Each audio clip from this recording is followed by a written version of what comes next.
انسان تنگ دستی میں، افلاس میں، مشکل میں اور ضرورت کے تحت بندوں سے قرض لیتا ہے۔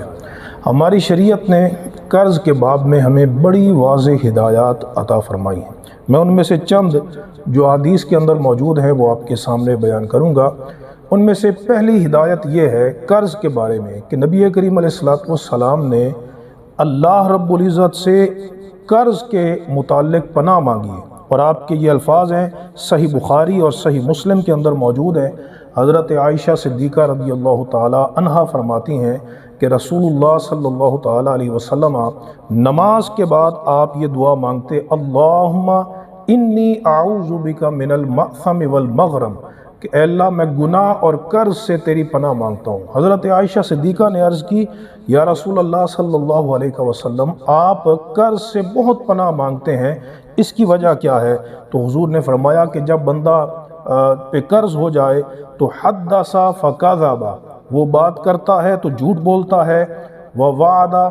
اخلف، اور وعدہ کرتا ہے تو خلاف ورزی کرتا ہے۔ اور دوسری حدیث میں حضور نبی کریم علیہ السلام نے یہ منافق کی علامت قرار دی ہے، آیت المنافق ثلاث، اذا حدث کذب واذا وعد اخلف واذا اؤتمن خان، کہ جب وہ منافق کی تین علامتیں ہیں، جب وہ بات کرتا ہے تو جھوٹ بولتا ہے، وعدہ کرتا ہے تو خلاف ورزی کرتا ہے، اور جب اس کے پاس امانت رکھی جاتی ہے تو وہ امانت میں خیانت کرتا ہے۔ تو یہ اس قرض پر معمول ہے کہ جس میں بندہ جھوٹے وعدے کرے اور کسی کو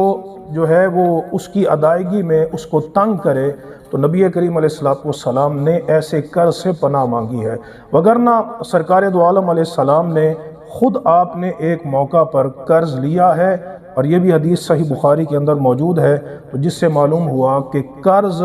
لینا تو جائز ہے، لیکن بندے کو پوری کوشش کرنی چاہیے کہ وہ قرض سے بچے۔ اللہ تبارک و تعالی ہمیں عمل کرنے کی توفیق